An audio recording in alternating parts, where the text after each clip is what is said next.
Hello दोस्तों, मैं हूं कहानी कुमार। क्या आप उस रक्षक पर भरोसा कर सकते हैं जो खुद भक्षक बन जाए? क्या दवा दिलाने के बहाने घर से निकली एक 17 साल की मासूम बेटी अपने ही सगे रिश्तेदार के हाथों मौत के घाट उतारी जा सकती है? आज की ये कहानी किसी पराई दुश्मनी की नहीं, बल्कि खून के रिश्तों में छिपे उस काले सच की है जिसने लखनऊ की तहजीब को शर्मसार कर दिया है। मार्च 2026 की वो सर्द रात, गोमती नदी की लहरें और एक ऐसा विश्वासघात जिसे सुनकर आपकी रूह कांप जाएगी। रात का सन्नाटा गहरा रहा था।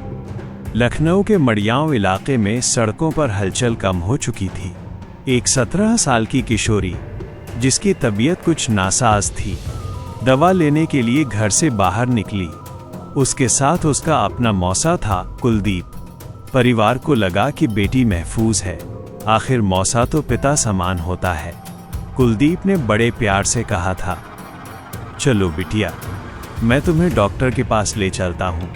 किसी को क्या मालूम था कि उस हमदर्द के नकाब के पीछे एक दरिंदा छिपा है जो शराब के नशे में धुत होकर अपनी ही भांजी का शिकार करने की योजना बना चुका था।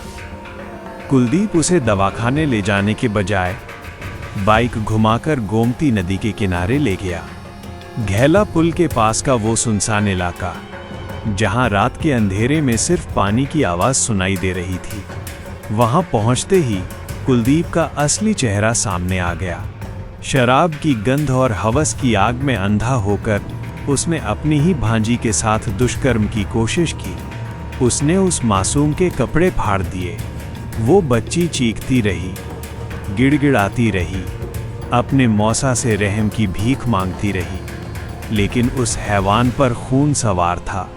जब उस बहादुर बेटी ने अपनी इज्जत बचाने के लिए जी जान से विरोध किया, तो कुलदीप ने गुस्से में आकर उसे धक्का दे दिया, सीधे उफनती हुई गोमती नदी के अंदर। पानी गहरा था, रात काली थी और वो मासूम तैरना नहीं जानती थी। कुछ पलों की छटपटाहट और फिर सब शांत हो गया। कुलदीप ने अपनी ही भांजी को डूबते हुए देखा, लेकिन उसका दिल नहीं पसीजा। अब शुरू हुआ एक शातिर अपराधी का असली खेल।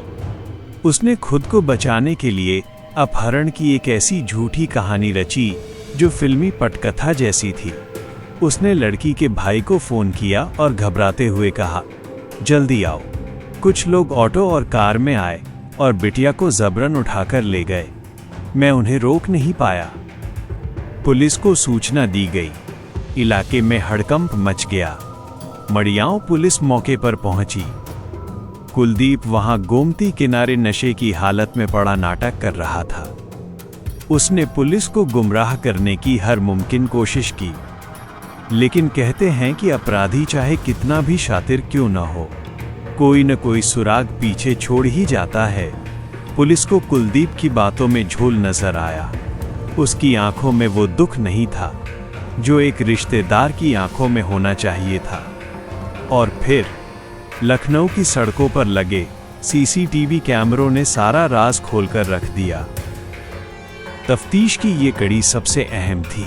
फुटेज में साफ दिखा कि कुलदीप उस लड़की को अपनी बाइक पर बिठाकर ले जा रहा था।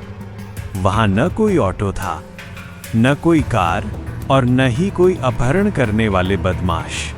कुलदीप का झूठ बेनकाब हो चुका था।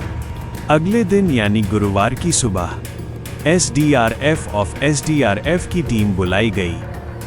गोमती की लहरों ने उस मासूम की अर्धनग्न लाश को बाहर उगल दिया। उस मंजर को देखकर वहां मौजूद हर शख्स की आंखें भर आईं। जिस बच्ची को दवा मिलनी चाहिए थी, उसे मौत मिली, और वो भी अपने ही मौसा के हाथों। श्रोताओं, जरा सोचिए उस मां पर क्या गुजरी होगी जिसने अपनी बेटी को अपने ही जीजा के भरोसे भेजा था। रिश्तों का कत्ल इससे ज्यादा भयानक और क्या होगा।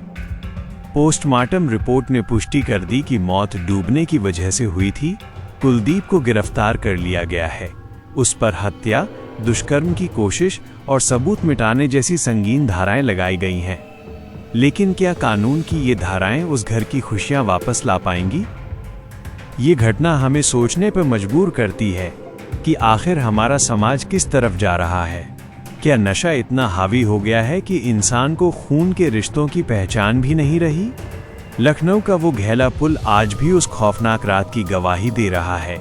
कुलदीप जैसे लोग समाज के लिए वो कैंसर हैं जिन्हें जड़ से उखाड़ना जरूरी है। अगर इस दर्दनाक और सच्ची घटना ने आपके दिल को झकझोर दिया हो और आप चाहते हैं कि हमारी बेटियों के रक्षक कभी भक्षक न बने, तो इस आवाज को उठाने के लिए लाइक और शेयर जरूर करें। ऐसी ही सच्ची और रूह कंपा देने वाली दास्तानों के लिए हमारे साथ जुड़ें और सब्सक्राइब करें ताकि न्याय की मशाल जलती रहे। कमेंट में इंसाफ लिखकर अपनी संवेदनाएं जरूर प्रकट करें। आज मड़ियाओं की वो गलियां खामोश हैं। गोमती का पानी भी जैसे इस गुनाह पर आंसू बहा रहा है। क्या कुलदीप को उसके किए की सख्त से सख्त सजा मिलेगी? क्या समाज अब भी रिश्तों पर आंख मूंद कर भरोसा करेगा? और सबसे बड़ा सवाल, क्या उस मासूम की आत्मा को कभी शांति मिल पाएगी जिसकी आखिरी सांसें अपनों की बेरुखी में दम तोड़ गईं? ये सवाल आज लखनऊ की हवाओं में गूंज रहा है। फिर मिलेंगे एक और अनसुनी, दिल दहला देने वाली दास्तान के साथ। अलविदा।